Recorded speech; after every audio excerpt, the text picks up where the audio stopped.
is a winter 2008 podcast from the University of California, Riverside, California Museum of Photography. UCR CMP podcast series is produced by UCR CMP and is sponsored by the Gluck Fellows Program, the Riverside Arts Council, and inlandarts.com.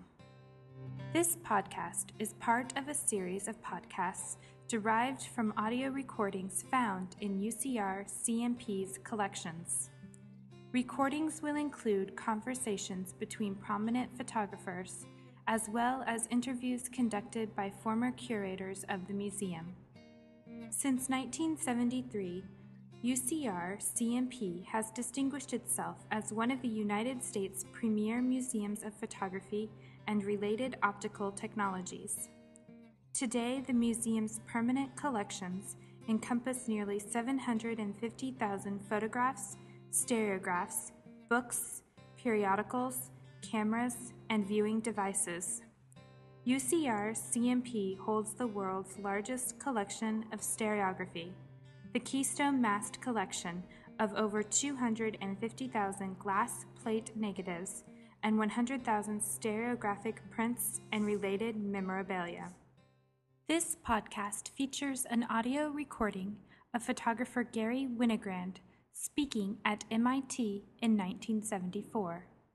This artist talk consisted of a slideshow presentation followed by a question and answer discussion session. The audio recording is introduced by Jonathan Green. This is a recording of Garry Winogrand speaking at MIT in 1974. Garry is introduced by Todd Papageorge. You're all here, and on behalf of the University of Massachusetts, I'd like to remind you that those of you who don't know that tomorrow night Walker Evans is speaking in Boston at the Arlington Street branch of that school. I think that begins at 8 o'clock. I'll warn you that right now I'm the lecture part of the night, and Garry is the beauty part. And I'm going to read something that I've written, which, as I reread it now, seems a little too serious in terms of the people who are here. But but it's the only thing I've written. Photography has always suffered from a facile and generally uninformed criticism or critical opinion, and those of you who've seen the recent issue of Newsweek magazine would have to agree. The wonder is that in spite of this, a few photographers in each generation have worked to discover and employ the fact and the beauty of photography itself, which is to say, a photography without captions, without metaphysics, a photography without apology. This process of discovery could, I think, be characterized as an act of passion tracking intelligence, or of intelligence tracking passion. The point is that both of these qualities share in what is produced, and that there have been some photographers who have tried their energies long enough to find and practice the discipline photography demands. I think that Garry Winogrand is one of these photographers, and that an open eye, considering the force and accuracy of his photographs and the description they contain of our present moment, would have to know that even by Shakespeare's antique but stringent axiom, they give the very age and body of the time its form and pressure. This is to suggest that not only do these photographs attempt to describe the world in a way that a classic tradition of poetry has described it, but also that they are serious and accomplished. If they appear to be casual, it is because they were meant to. Their mastery resides in just such an appearance. The wit, humor, and strangeness that they hold are in some unanalyzable way the expression of a man named Garry Winogrand. But that his pictures are clear enough and precise enough to surprise or possibly instruct us is a measure of how well a photographer named Garry Winogrand has practiced his work. And with that, I introduce to you Garry Winogrand. don't have a lecture, so what I'm going to, anytime anybody, I'm going to be here, and anytime anybody has anything on their minds, ask a question or whatever. And we'll see what happens afterwards, too. That's why I took a particular picture. Generally, I mean, you can answer the question just generally. I probably take every picture just to see what something looks like photographed. But why I aim at particular things, I have the vaguest idea. That you got to lay down on a couch. Do you carry your camera around religiously? Or do you mean, am I sitting now? I generally have a camera with me. Sure. I don't have one with me now. What about the games you play while you're shooting? What happens when someone catches you packing in? Look, I'm not invisible. I realize that. Look, I do it a great deal, and I'd say that it just about never happens that anybody objects. Just about never. More than being invisible, though, like you began to talk about those games. Some photographers play on the fact that they are quite visible, and on the fact that there's a camera between the photographer and the photograph, or subject-object. I don't know how you want to look at that, but the fact that the photographer does have a camera in his hands and is photographing it, and how the subject reacts to that is an interesting subject in its own right, and that's something that rarely shows up there. At least in these set of slides. What's the question?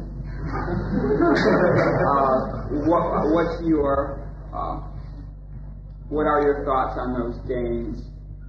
Which games? The games you were talking about. Whether somebody's looking at reacting to me or not?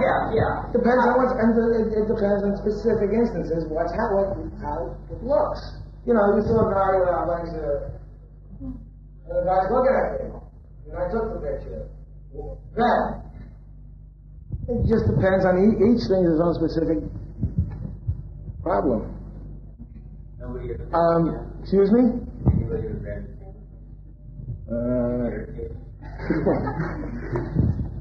It's funny. It happened here in Cambridge a couple of years ago. There was one of those moratorium days, and there was a thing down in the Commons in Boston during the day, and there was all kinds of action up here. I got gassed, I'm sure I'm not the only one, but I was working with a camera with a flash, and some kid grabbed at it and wound up holding the flash in his hand with a wire scratch. I just said, let go or I'll kill you. That's what happened. He probably figured I wasn't kidding. When are you going to publish all of this as a book? I have no plans. Last time you were here, you said you were working on a book. Is that why you haven't got anything from the last? You said that these slides are. I'm teaching. Are you working on a book? Is there a book that might be published? There's a book coming out. I'm not working on it. I'm out of it. Who's going to publish it? What? Who's going to publish it? How do you feel about the pictures? What do you mean, how do I feel? Some of them are more interesting than others.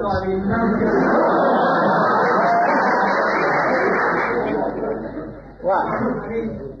Do you generally like your pictures that you play? The ones I'm interested in, I'm interested in.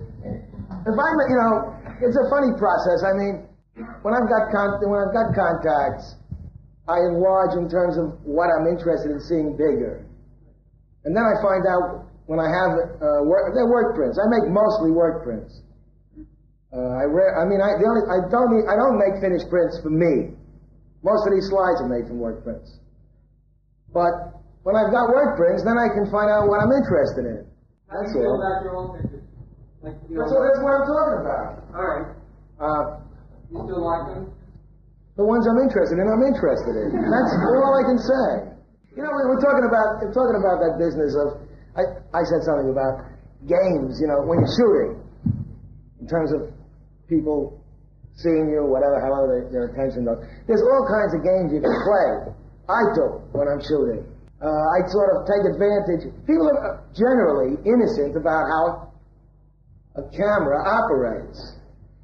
I can aim a camera at people, and if I look like I'm giving my attention over there, they don't think I'm taking their picture. It's fascinating. There's a lot of things you can, if you do it enough, you work out methods. I'm sure anybody would. When you see something in photograph, do you often take more than one exposure? I explore the thing as much as I can. When you first started taking pictures, did you try to analyze anybody's style? No, that's not the way it works. You do find out who you learn from. You do learn from somebody's work. Somebody asked me about Robert Frank. I think I learned a great deal from his work. It's not a question of trying to make Robert Frank's pictures, but it's sort of like can be a key to dealing with your own headaches. What you learn from somebody. Well, you were influenced by the most. Well, I just two men. First was Walker Evans, and then Robert Frank. I mean, just very immediately. What? You talk about taking a number of frames sometimes at given things. Do you find yourself experimenting with angles? So I see you often take things at a lot of angles. Do you work at that, or just how it happens? There's reasons why I do things like that, but when you have a situation that's in flux, things are happening. The real problem is to try to, in a sense, to try to show it as well as you can. You can only know so much of what you're getting while you're shooting. At least I'm talking about me. Yeah. What you use the word interesting about describing how you feel about your pictures. That's a little vague. I'd like to. The next thing I would say, what I mean by that is, if there's something from let's say, if I can learn from a photograph something about photography, that's what makes it interesting. Don't ask me what that is precisely. But it's different from liking it.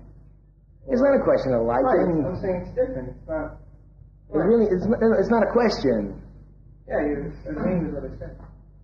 That it is different from liking it. It just doesn't occur to me, the word. Okay, well, that's fine.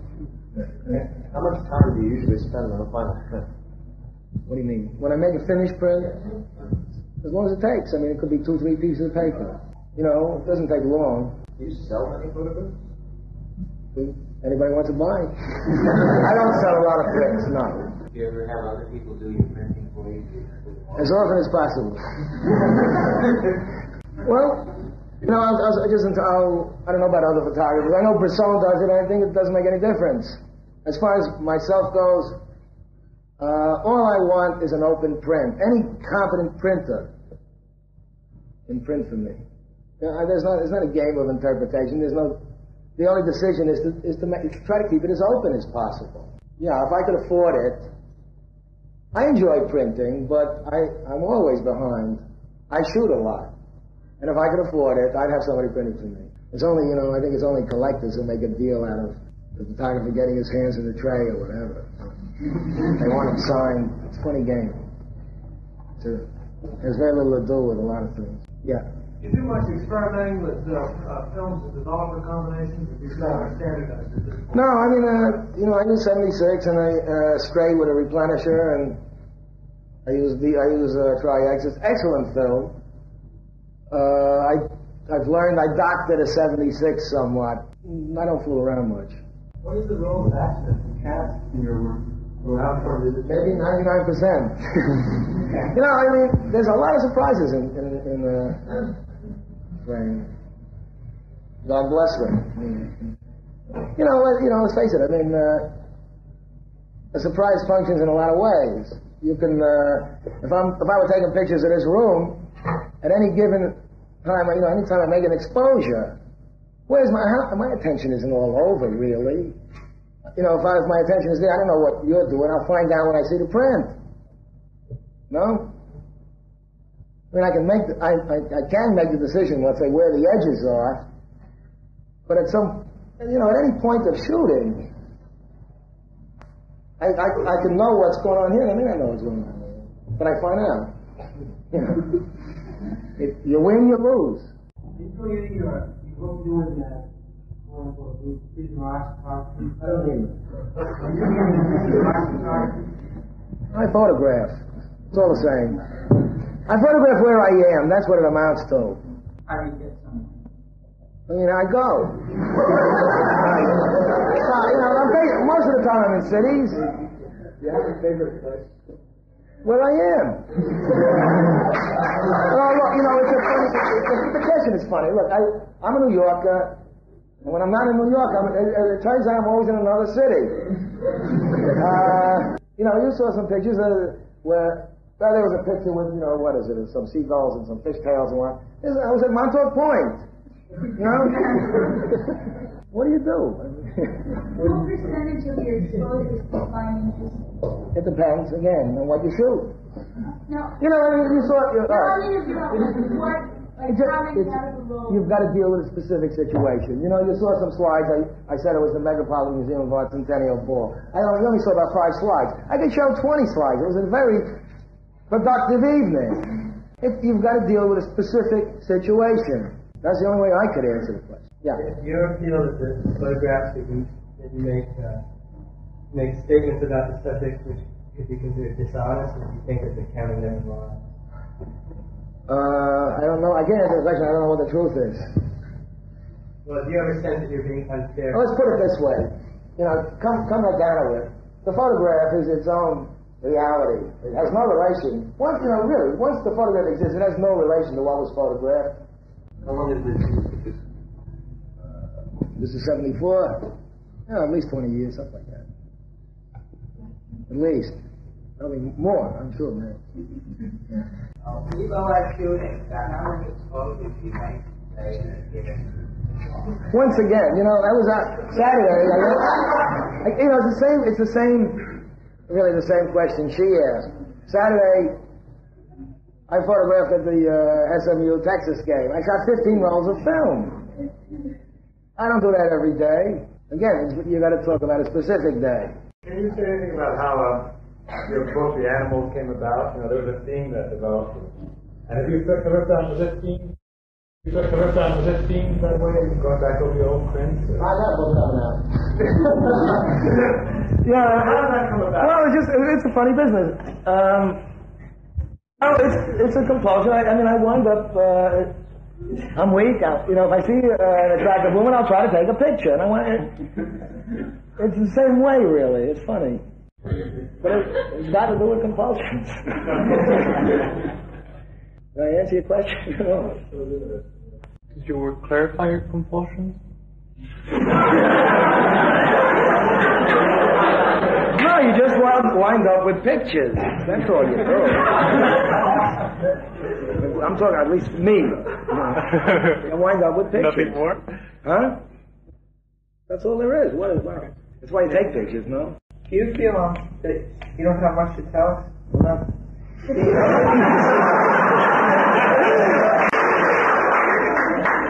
What I'm trying to say is, would you rather just show the pictures and then answer what film you use and what kind of camera and then go? No. Well, Not necessarily. I assume you're getting paid. What? I assume you're getting paid. I mean, no, but when you're answering these questions, I get the impression that you're answering as if the questions weren't too important to you. No, I think I'm giving every question. I'm trying my best to understand the question and answer the question as clearly as possible. Okay. You know, it's no problem for me. Oh, I realize it's not a problem. It's a matter of interest again. Okay. Being here, really. Okay. Beyond, I mean, I could very well, you know, read something, write something and read it, and then that would be it. Yeah. It seems to me you made a couple of contradictory statements that you clarified. You said that the photograph had certain reality from what was being photographed. And before that you said that you got some burn to get an open print to develop as much information as possible. Now, as a photographer, the fact level of a photograph, the reality of what's being photographed is very important to me. Not to say that there aren't other things going on as well, but that's very important to me, and I have a sense, from looking at your work, that it's important to you too. If you could speak to that a little bit, I'd appreciate it. There's no contradiction. Well, if the photograph has no relationship to what's being photographed, what does the information have? Well, you know, a photograph in the end has to be rational. Okay. Just simply that. It doesn't necessarily, it doesn't necessarily have to mimic the light contrast, etc., in what was photographed, but it does have to be rational in itself. It has to be rational and complete. Yeah, the photograph. That means it doesn't have to have any relationship to what was in front of the camera. It has no. There is a seeming paradox functioning. There is a seeming paradox functioning. Because while it is the illusion of a literal description of what was photographed, you can't know anything. Oh, it's not literal. It's the illusion of a literal description of, let's complete it. That doesn't mean it doesn't have anything to do with it. Wait, let me finish now. It's the illusion of a literal description of how the camera saw. That's what you get. While it is that, from it, you can know very little. It has no narrative ability. You don't know what happened. Not from the photograph. You know how... No, exactly. You don't know what happened. You know how a piece of time and space looked to a camera. But it has to be rational. It has to compel you to suspend your disbelief. Because it's a lie. It's reduced, it's black and white, it's two-dimensional, it's a lie. If there's such a thing as truth, it's a lie. In your photographic career, did you become fascinated with the slides? I mean, I recall, for example, in The Family of Man, you have a photograph, I think, of a girl being held up at the beach, in which I sensed... No, carriage. Held up sounds...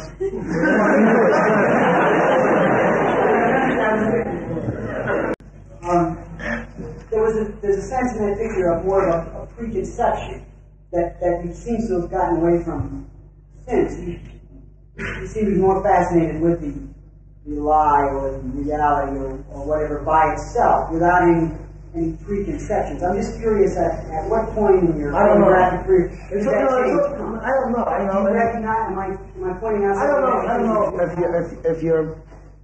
With the picture you're talking about, I don't know if what you're saying about it is so, really. That's not the point, though. I don't know at what point I began to understand anything about what actually was going on, about why photographs were interesting.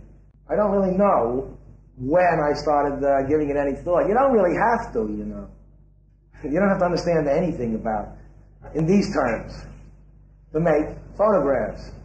But I don't know when, I started trying to be articulate about why photographs are interesting, why anything happens that's of any interest. I just don't know. Yeah. When you take photographs, do you find yourself staying in one place and studying what's going on around you, or do you find yourself more or less moving with what's going on? Both. Absolutely. It gets back to one of the questions that was asked. It happens. Let's say if I have to make an appointment with somebody to meet, I almost always make appointments to meet outdoors, with a contingency of it's raining. Mainly because I don't want to be bugged if anybody is late. And if I'm hanging around a place, I can photograph. I mean, it works a million different ways. You don't find yourself sitting back and studying a situation and waiting for a particular moment. Really. I mean, I really don't have an imagination. It comes down to that. I really don't. So I can't work that way, as a rule. What do you mean by imagination? Well, I could be looking at this wall, okay? And in terms of what he's discussing, maybe I think that, this is apropos, that if somebody was sitting there, I'll wait till somebody's sitting there, then it's going to be interesting. I don't know. I don't function that way. I think that's what you're talking about. I don't function that way. Well, if you see something interesting and you happen to miss it, and you think it may occur again, do you wait around for that? I would, certainly. I'd want to try a shot if there was a chance and I had time and whatever. Sure. What do you think of Freeland? He's doing some very good work. He's a very good photographer, and he seems to be getting better and better. What are your favorite TV shows? I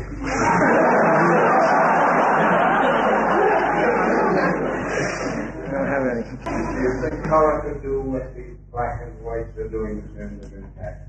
Certainly. Why not? Have you shot much in color? Yeah. I don't do much now, but I have. Yeah. Frank went from doing black and white. Can I hear you? Frank went from black and white to do films. Do you intend to? No, I have no ambition. If that's what that is. I think that's the way the question sounds usually. No. What are you trying to do with your photography? What do you do with it? You put it. No. Where do you put it? What's your question? A better way to put it, what are you trying to express with your photography? I'm only trying to learn about photography. That's all. That's all. So if you take pictures and people like them, that's fine. It has nothing to do with people liking them. It has to do with what I can learn. I mean, you're trying to say something with them? Did you hear what I said? I answered your question. I have nothing to say. You know, with pictures, certainly. Am I making any sense to you at all? Say it again. I'm trying to learn about photography. The thing itself fascinates me. Do you find it strange that there are all these people here admiring what you're doing? And presumably we like your work. No, why should that be strange? What you're implying is you don't do it for an audience, but you do it for your own knowledge. Well, this is a byproduct. It is a byproduct. It is. Right, so mainly you're doing it for your own... Well, you know, you take pictures. You don't know what's going to happen to them. Well, some people take pictures for an audience, you know. They want photographs that people will admire. How do you know that? Well, people have said it. All right. That's how I know. That's how you know. Okay. That sounds like a big burden, really. To do it for... I got a hunch you better enjoy just doing it. Yeah, I agree. I think you got a lot of headaches if you don't. Yeah? Do your students submit work to you which is radically different in style from your own, and when, or assuming that they do on occasion, how do you criticize? There's only photography. It doesn't matter what camera it was done with. Well, I don't mean from a technical standpoint. I mean, maybe a student of yours is sentimental, for instance, in his photographs. He's trying to express maybe he's trying to express an emotion or something, or convey a feeling that you might consider, you might disagree with, or you might disagree with a feeling. This is my impression of the photos. I don't think that there's an emotional content or it's there, but it's not something that you're trying to impose on the viewer. Okay, now there are photographers, I'm sure, who do try to do that. We're going to try and impose a feeling on me. They want me to react in a certain way. And do you criticize that kind of approach to photography? It's not photography, period. It's illustration. You're discussing advertising. You're discussing maybe the use of photographic means. One might, I could safely say, let's say every photograph is a picture. Every picture isn't necessarily a photograph, whether it's done with a camera or not. Ask a question. I think that says a lot. What? That isn't photography. What is it? Well, what is a photograph? You want to ask that question? Well, let me say it another way. Let's say that still photography is the clumsiest way to exercise imagination, to illustrate literary ideas. Anybody with a pencil beats you, period. Can you, you just want to take a very simple illustration of the point. If you wanted a melted watch, how do you get it? Dolly can have one anytime he wants. He doesn't, you see? It is the clumsiest way to exercise imagination. It's tantamount to driving a nail in with a saw when you can use a hammer. Yeah. And do you feel turned off by things like, multiple image kind of school, like the Muleman or West Coast, like the formal photography? It's not a question of turned off. Their work is not discussable as photographs. Period. It's just not discussable as photographs. What is discussable as? I don't know. Printmaking, How about Ralph Gibson stuff? Excuse me? How about Ralph Gibson stuff? How about it? Consider those photographs? I think they're very imaginative. They're very dull. Go find an interesting photograph in his book. Any of his books. They're boring. On any terms, on their own terms. God forbid you should miss the point, there's a title.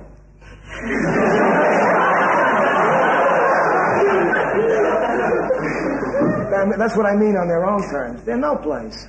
Photography is much more interesting than doing that. Much more. Yeah? A photograph is an illusion of a literal description of how a camera saw a piece of time and space. That's what a photograph is. It's nothing else. All right? Would you say that the means of getting that didn't matter? What? Would you say that the means to come by what you described doesn't matter? It's always the same, just about. Point the camera, push the button. The process is, perception, seeing, and then you operate the machine to make a record. That's the way you take a picture. I don't care what camera you use. I'm not talking about what camera. Of course, you can put it on a tripod remote and leave it go. Then the camera does it all. Oh, what if somebody came out with what you thought was a good photograph? Would that matter to you that he stuck his camera on the tripod? I don't ask questions. Okay. So a good photograph is a good photograph. I don't really care how a photograph, the guy could have it in a pocket with a hole. I don't know. What you're saying though is that a good photograph is a good photograph. You see it. I didn't say anything about a good photograph. I just said what a photograph is. Okay. Do you think film is a good way for someone to show their imagination? Like you said, someone with a pencil speaks out, someone with a camera. Yeah, film is has much more possibilities of being creative. Let's use that word. It's a funny business. That whole business is funny. Even with a movie camera, the problem, you could set a stage, get things going. You still got the problem of photographing it. Because once the thing is going, it exists just like anything else. The problem, it's two different things really. Once it exists, you got to photograph it. Where does imagination come in? Even then, it's interesting. The question. I don't know what imagination is. In the end. Now how can you say you don't have it when you do have it?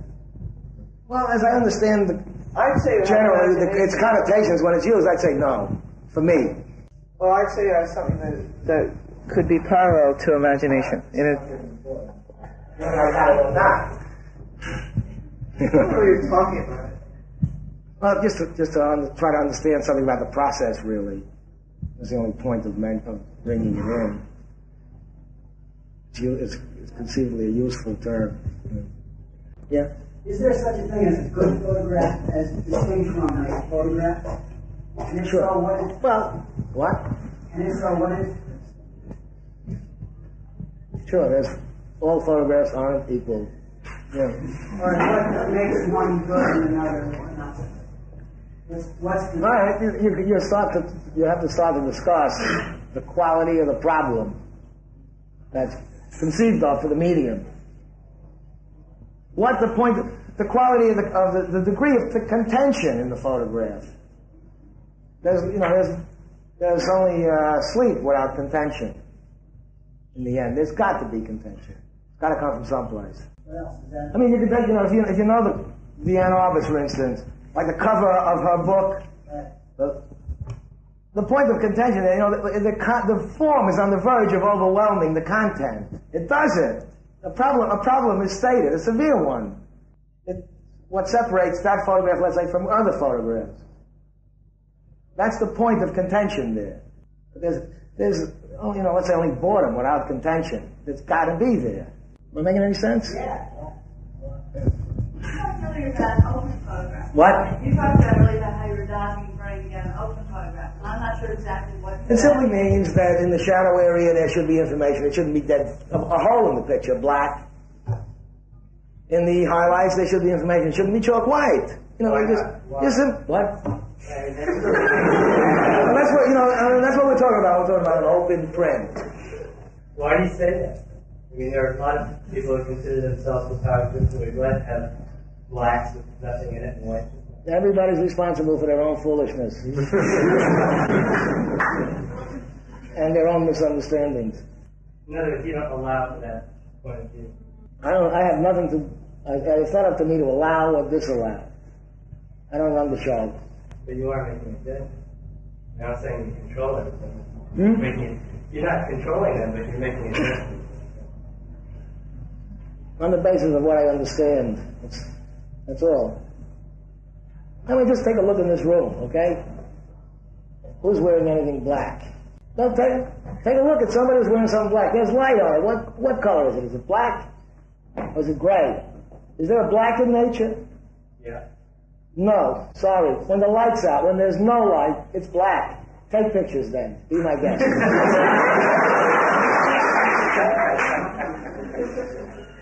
Isn't there a point at which something becomes interesting because of its relationship to the black around it? I don't know what that means. I suppose you see. Let's just, you have to have something specific to discuss, right? To begin with. Okay, suppose you've got an object in a dark room, a black room. Yeah. And that object is lit. Does it have any interest to you in its surroundings, or would you take a picture? You have to deal with the picture. So in the end, you have to talk about a specific picture, because it does work. For me. The whole problem. I talk about a print being rational, etc. Photograph being rational. It has to compel you to suspend your disbelief. Does it, but doesn't it? If a photograph... In other words, if what you see is compelling enough for you to suspend your disbelief about that black, okay. Let's say a broken rule works. Who knows what's impossible? I mean, you've seen plenty of pictures where there is black, and it works. It will at times, certainly. The problem is, what you do see has to compel a suspension of disbelief. Yeah. You said you've done a lot of color. How come you don't do it anymore? Well, that's a long story.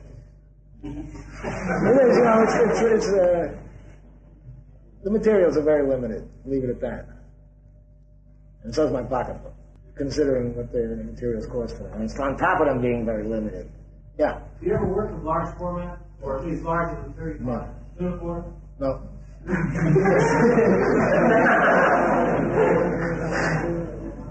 Yes, sir. Presumably, some number of years back, you were a person happily taking pictures and just for yourself, and that was the limit of your cares. And now you're pretty well, very well-known photographer. Can you comment on did that happen more or less despite your efforts, or did you actively do a lot of hustling? And can you talk a little bit about the hustling part of it? No, I haven't been doing any hustling. In other words, can you talk a little bit about how your photographs got known? I mean, other than it's like outlets, No. I mean, you don't keep them in the closet, right? You do something with them, presumably. What's your problem? Well, I'm trying to figure out where. I mean, it's a real problem, right? Everybody would like to get known. I don't know how to do it. I don't know how to do it. But you have, so that implies you know something, and I don't know.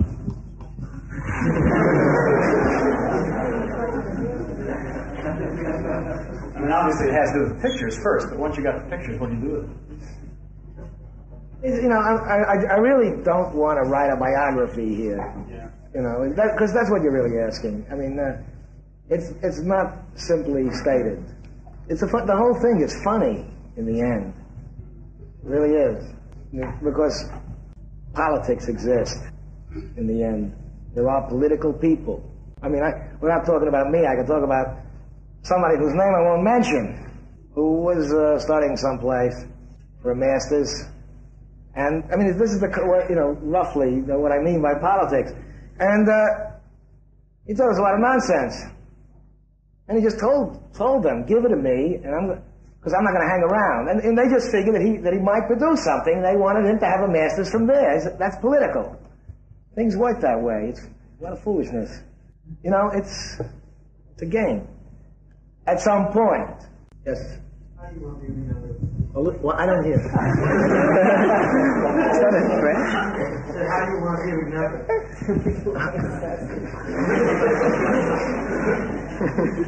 I won't answer. Yeah. I guess to. I mean, I don't know, but today, you see a lot of people running around trying to do street photography with single lens reflex cameras. Do you think this is a valid approach to do the traditional type of to do candid photography on the street? Period. Follow your nose, you know? What? Follow your nose. Yeah. I had a student where I teach. She has to be very talented, but she can look for headaches where there aren't any. And she says she's got now and then compulsions to photograph particular things. Is that bad? I think she should thank God for her compulsions in the end. Yeah, but I mean, they're really loud. You know? There's a lot of stuff that there is. What? They're loud. And I mean, part of the Ken thing is almost like, a secretive kind of thing in a way. No? That's nonsense. The only time you gotta worry about noise from the camera is if you're photographing in a recording studio. Has anybody ever asked you not to photograph them when you're going to take pictures? Have you ever gone ahead and met? Well, usually they ask me after it's done. Nobody's ever thought you were going to take pictures and asked you not to? Yeah, that's happened. I don't then. I'm not looking to, it's a funny answer in a way. Because if it's interesting enough, I may very well go ahead anyway. I don't know. That has happened. But generally, the whole thing is over by the time I hear anything. Have you been in any circumstances where you can't photograph, where you've lost control? In those situations, I don't have a camera in the first place. What? When something happens that just takes you completely away from where you want to be at the time and dealing with the image that you're trying to I form. don't understand that. I mean, I'm where I want to be. Well, what I'm trying to say is, do you ever get emotionally overtaken by any subject matter at any point in time that you want to photograph that you can't say you miss it? I mean, the only experience I've had that could relate to what you're talking about. A long time ago, I did a lot of things, prize fights actually, and I stopped doing it because at some point I started flinching when I should have been shooting. That's all. I mean, if that's what you're talking about. I think it was like there was a picture that you had of some woman in the corner, Yeah. and a nun was helping her, right? Yeah. I mean, this was your response. Well, maybe it wasn't, but you just took a picture of it, right? Yeah.